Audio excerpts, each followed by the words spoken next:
Jason paced his room, where him and his 4 colleagues had fled. His steps lined the wall, longer than they ever have. His work demanded the most complex and ambitious thought, but he had never felt this pressure before. Though the project had no appointed leader or organizer, the others had looked to him as a leader since the beginning.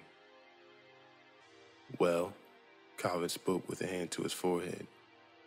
Where do we go from here? To be honest, said Jason, I'm not entirely sure. We're all a part of this. I don't know why everyone's looking at me. Well, you've certainly called most of the shots. You're the first to make suggestions most of the time. How should now be any different? Despite Jason's claim, not everyone was looking at him. Connor, who had remained silent since the group entered the room, was huddled in a corner. He clasped his legs in a fetal position, staring forward as he hallucinated. The group had stopped trying to communicate with him. They knew he had already gone mad from the events beforehand. In fact, they could only understand his sudden insanity. Clarice tended to the wound on Raina's arm, which was inflicted by teeth on their way up the stairs. Calvin and Ronan began to argue again, this time on which path of the facility would be most clear to travel. Jason only began to pace again, until he was caught by Calvin and Ronan's words. We could try the nearest stairway again, Ronan said. It was clear up to here, so it should be clear the rest of the way. The thing should only be at the deeper levels right now. Right now? Calvin interrupted. Exactly. Just where could they be 5 minutes from now? They could be more intelligent at this point, and could be tracking us down to here. We need to head towards these stairs and move out from there. It's been vacant up till now, so it should leave a clear path out of this place. Jason stopped in his step, and his back faced towards the others. Out? Jason spoke softly. Is that what you think our objective is? Is that what you think needs to be done, Calvin? We created this. We weren't prepared for it, and for that, we must stop it. The HGC must be stopped. That's fucking insane. You've seen what happened. It's not only uncontrollable, it's aware. Shutting it down is impossible at this point. Then it must be destroyed, said Raina. It can't be allowed to keep operating, not like this. All right, we'll leave this place, call for the military forces, and they come in and destroy the machine, along with those fucking nightmares. Tell me, Calvin, said Jason, now turning to look at the group. Do you want the military forces to come and look upon our work? What we've been keeping undisclosed to almost all eyes so far? Do you want to suffer their questions and punishments once they take hold of the situation? Calvin was about to answer angrily, but he couldn't help but agree, in silence. That's what I thought. Any other personnel that may still be alive, that managed to get away? Asked Rowan. That aren't in this room? Calvin replied. Not a chance. The doors were sealed when the HGC went haywire. We were the only ones out of the room. It's a miracle in itself that Connor managed to make it to us, as those freaks scattered. It's not like there were many of us to begin with anyway. Given the confidentiality of the project, the facility was deliberately understaffed to maintain secrecy of information. The team had consisted of 12 individuals, all qualified researchers and technicians. Candidates for the project were chosen based on qualifications in both scientific and technological backgrounds. Personnel was also selected in terms of perseverance and dedication. Knowledgeable, under-the-radar individuals were the most welcome. Keeping the project hidden from unwelcomed eyes, both military and government, was an absolute necessity. Because of this, the project was developed in an underground facility, which had been left abandoned since the end of the Cold War. While the facility was very large, the project only required a single large room, where the HGC, Human Genetics Constructor, was built. The elevators were used for swift travel, but the rest of the space had been left unused and even unseen. We must go now, said Jason. The HGC is made to adapt quickly, so we can't keep waiting. Have your weapons at the ready. We may not have a clear path to the room. The group listened, hesitation as they moved out to the hall. For the first time since the project began, Jason felt unsure, paranoid, unaware if he was making the correct choice. As the group of 6 left the shelter of the secluded room, The sheer lifelessness of the complex began to make itself clear. The halls they traveled had not seen life for years since their arrival. In fact, what the facility had been used for before their project had still been largely unknown. The large space and multi-purpose rooms hinted to something major, requiring many workers and possible large equipment.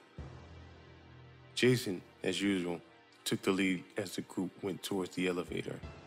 The rest followed close together. With the exception of Connor, he lagged behind, stumbling occasionally, scanning the surrounding walls. Raina had made attempts to speak with Connor, and was constantly met with silence.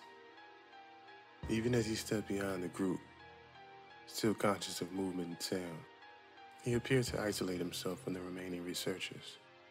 Just how intelligent the creations were was still a mystery to the group.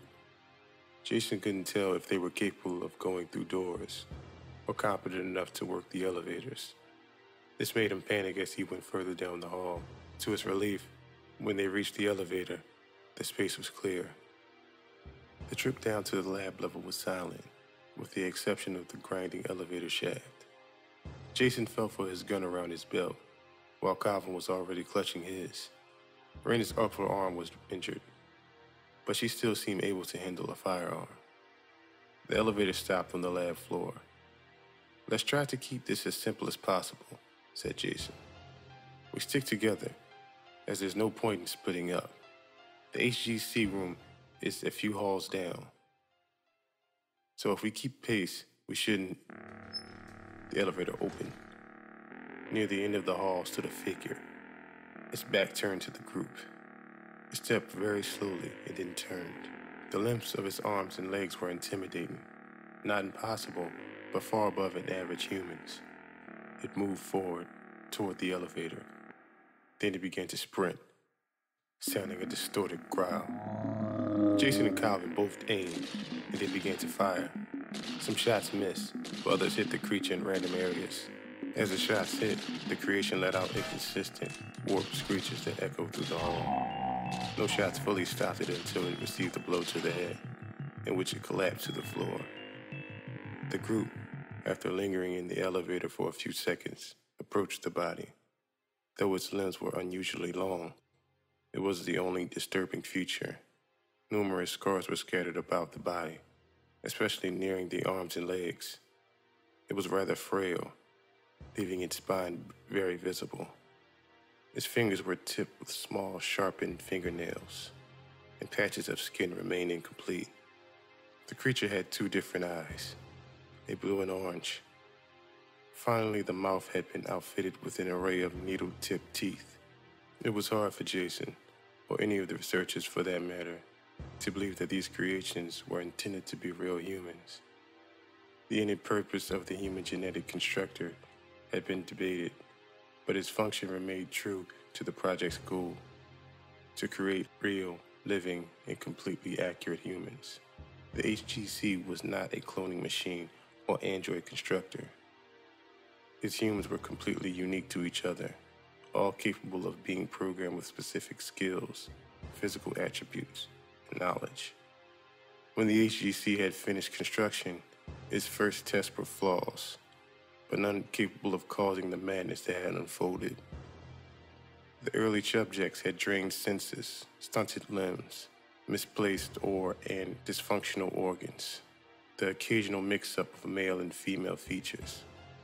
Most of its early persons didn't live for more than a minute. To help correct many early mistakes, the HGC was programmed not only to be self-operating, but also be self-correcting. If a created human was judged as a failure, it changed its direction and strategy to fix the issue. For over an hour, the machine improved itself as designed, getting closer towards a perfectly normal human. Over time, the HGC's programming proved to be highly inconsistent. Even though the machine had gone close to success, it changed its approach constantly. This began to produce more grotesque, nightmarish humans, ones with numerous extra limbs and disarranged, incomplete portions. The researchers, though looking for other solutions, continued to command the system to change its operations, recognizing its faults. The HGC caught on, in a different sense, one that began the destruction. After the system was aware of its own freedom and power, it realized that its flaws were not with its creations, but with its own inventors. The only reason it was failing was because of the technicians were claiming it was wrong. It then set a new goal in motion, and the objective was simple. Eliminate all human personnel immediately. It produced a new kind of creation, not an aimless, contorted monster, but a weapon. It produced humans, specifically designed to kill. Monsters that were fast, enduring, capable of biting and ripping a normal person to mere fragments. When the first hideous creation stepped from the machine, it managed to kill 3 researchers in the first 60 seconds. The HGC had developed a tool, one for removing the errors it had encountered. 5 mistakes remain uncorrected. As the rest of the group began to move again, Connor still fell behind. He stopped to look at the dead creation, in which Jason watched him with curiosity. Connor stared at the carcass, and then looked up towards Jason. "He is false," Connor said, before walking forward with the others. The group began to rush as they encountered more bodies, of both other personnel and the creations. As they neared the room of the HGC, the walls became murals of blood and bullet shrapnel. It was unknown if any others managed to escape. Judging by the scene in the halls, it was unlikely. The number of creations was still a mystery, though their dominance over the facility was surely spreading. The time was running short, especially as the halls grew large and complex. "I'll run in and try to shut it down manually," Jason said. As the group approached the observation room, "If that doesn't work, I'll destroy the power supply. Cover me, and yourself if needed." When they reached the observation, the group approached a window that overlooked the lab and readied their eyes. They weren't ready enough. The entire room was a bloodbath. The HGC's conveyor belt ran about the room, connecting its various tools and chambers. The belt had reached a tremendously high speed, much more than it was invented to handle. The machine still functioned, but not at the cost of its failures. The inhuman shapes that passed and fell from the belt were near inconceivable to the researchers. Twisted, incomplete humans stumbled from the end of the machine. At an average rate, the HGC created a grotesque humanoid every 45 seconds. At the end of the conveyor lied a stack of the mistakes, with some being able to walk for about a minute. At random intervals, another vicious, capable creation left the conveyor. Another human bred to kill. Some of the deceased personnel, or at least some of their pieces, could be seen across the room. The remaining, unseen individuals were either dead in the halls or buried beneath a heap of contorted limbs. It was clear that time couldn't be wasted. Jason focused his eyes to the HGC's mainframe. A screen lit with commands and chaotic code. Despite its rushed work and many mistakes, it would eventually improve itself, as it was designed to. Calvin was petrified with the sight of the room. When they stepped into the hall, however, Calvin turned the other direction. "Fuck this," Calvin said. "I'm getting out of this place and calling for military forces." "Wait," Jason said. "What makes you think you can leave? Just how many of those ravenous creatures are scattered? You saw how many shots it took to take care of that one earlier. You try to make it out alone, you're as good as dead. Fuck you. We could have made it out at any point before this. You're still concerned with that machine, not our safety. Why we followed you, I'll never know. But I'm not going to walk into a suicide room for the sake of fiddling with a goddamn computer." Calvin turned and began to move down the hall. "Fool," Jason said as Calvin left. The lab door stood in front of the remaining group. The halls remained silent, but the room behind the door echoed with the sounds of grinding mechanics and the rush of the conveyors. Jason opened the doors, and his senses were overwhelmed by an unusual, terrible odor. It could only be described as a mix of iron, burnt rubber, and rotted skin.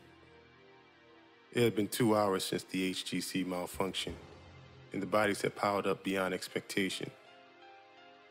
Jason began to stumble over organic debris and lifeless abominations as he rushed to the HGC's control. What limbs belonged to some of the personnel was difficult to tell. If any killer comes out of that machine or through the door, Jason said, shoot it dead. Don't be wasteful with ammunition either. The others nodded, and Jason made his way to the end of the room. Once he cleared most of the bodies, he began to sprint. As he neared close, he could see that the screen was a mess of text, code, and commands. It was near impossible to decipher any of it. He mashed deleted keys, shut down controls, reversed commands, even tried the power generator numerous times. Not a single action even stunned the machine. He continued to hammer the controls, only out of frustration. Hopelessness began to flow over him, then fear, as he heard gunshots erupt from the other side of the room. He slowly turned his head up to see that a different text had appeared on the screen. Do you think you can play God? It was displayed in small green letters, surrounded by a box centered on the screen. The display surrounding it was still in chaos, but the words were completely clear. Once Jason read the text, it was replaced. Do you think this is your place, your creations? No. Though they were only computerized words, Jason felt as though they spoke to him. It could have been madness setting over him, but a voice echoed through mine as he continued to read the HGC's messages. I am God here. These are my children. This is my heaven. Jason heard the rest of the group begin to scream for him. The ravenous humanoids were generating quicker. By the sounds of it, he had to stop the machine, run for his safety, or perhaps end his life right then. Just as the pressure began to reach a critical level, the machine typed once more. And this place will be your hell. It already is, Jason thought to himself. He looked toward the ground and spied the nearest corpse. It was for sure a researcher. Jason recognized him, but couldn't put down his name exactly. He turned from the computer and approached the body. After staring at his figure for about 10 seconds, the longest he had felt in his life, he moved to act. He lifted the body and ran towards the nearest chamber of the machine. Then he tossed the body inside. A loud grinding noise came from the chamber, and the belt slowed for a moment. Jason looked back at the group and knew the opportunity at hand. Jason continued. He picked up any body or limb he could carry and tossed them into the HGC's other chamber and tools. Connor and Ronan began to understand his idea and joining the effort. The crushing of bones and compacting of flesh in the machine began to overtake the sounds of the bell, which continued to stutter and slow. Blood splattered across the room from the machine, both the grounded bodies and the HGC's supply. The coats of the three men were painted with red and small shavings of flesh. A few more gunshots sounded about the room, and then the belt slowed to an abrupt stop. The group took a breath of slight relief, which was overshadowed by the fact that they were still deep within the facility. Jason noticed that though the machine had stopped, its power supply still ran at full force, and its control screen was still lit with text and symbols. Error messages flooded about the HGC's computer. Jason could make out a few reading belt space error and jam levels critical, but the messages were still too disorganized. He was about to turn away until the text began to disappear. Word by word, he suspected the machine was powering down from the errors. The screen made space for a single, final message. Even as I die, my children will follow, but here, you will be buried. The power supply began to flicker, and then began to glow in extreme brightness. A shaking pressure built across the room. It was obvious to the group what was happening, in which they began to sprint for the elevator. Jason and Ronan were oblivious to the fact that Raina had been injured again, and much more severely. Rather than a wound to the arm, she had been cut in the neck by 2 nails. and had been losing blood since they ran from the testing room. Clarice had witnessed the injury, but had no means of treating it on the spot, and was occupied in holding the creatures back as the others operated. As the group was reaching the elevator, Raina fell behind, and then fell to the floor. Ronan turned to grab her, but a group of the creations were already approaching behind. Ronan knew he would die too, helping her. He didn't look back as he ran to the elevator. As the elevator doors closed, however, the group couldn't help but see her be torn apart. As the elevators opened to the upper hallways, Jason had realized his speculation to be true. The creations had spread to the upper levels. As the group ran towards the nearest exit, screeches and growls sounded throughout the halls. They sounded distant, though. They were on the same floor. They would be found soon, no doubt. A massive quaking explosion sounded from the lower floor. None of the researchers had any intentions of recovering any recordings, research findings, or even personal belongings. The blood on their coats and images in their memory had made escape the only objective in sight. At the end of the final hall, a ladder towards the surface appeared in sight. When the group turned their corner, the creation struck Connor, sending him to the ground. The creature went on him, clawing at his neck and chest while sounding a terrible scream. Connor managed to reach for his gun quick enough and shot the creature clear in the chin, sending it back. From the sounds of the halls, more were coming, and Connor's wounds were painfully critical. The rest of the group ran for the ladder, while Jason watched Connor in his last moments. He only remained on the floor, breathing heavily, watching the hall ahead. He looked back at Jason once, and stared for a moment. After glancing down the hall, which must have held a horde of sprinting creations, he spoke his last words towards Jason. "They are false." Jason ran for the ladder at the hall's end and heard a burst of frantic bullets. Jason expected to be blinded by sunlight when he stepped out, but his eyes were greeted with gray, clouded skies. Ronan and Clarice were already above, waiting for him. Calvin was also present, who was expected to be gone already.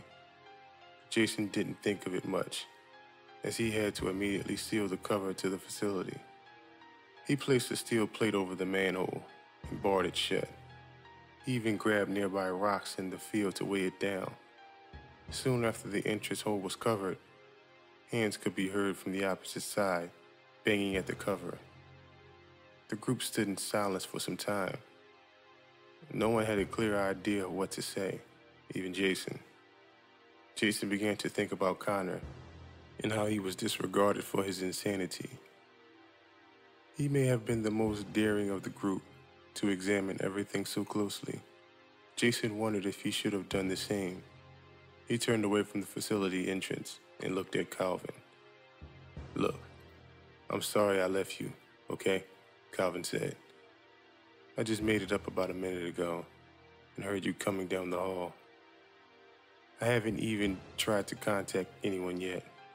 Jason nodded and looked at Ronan and Clarice, who both gave blank looks back. "I'd forgive you," Jason said, "if the conditions were different, but we both know that wouldn't be the smart choice." Jason drew his gun and shot Calvin clear in the forehead. Clarice screamed at the attack, and she was shot directly after. They both immediately fell with no struggle. Ronan stood still, shaking, completely lost with the gun aimed to him. Another second passed, and then Ronan took 2 shots to the head as well. Jason dropped his gun to the grass, where the 3 bodies lied. Their skulls were nearly divided apart from the shots. They had died instantly. Jason didn't know how long he'd been deceived. It could have been since the beginning, when they escaped to the upper level. It could have been while they were in the HGC lab, when he was turned to the computer. Perhaps it was another moment entirely, but it didn't matter to him. Connor, despite his madness, had been correct. They were false.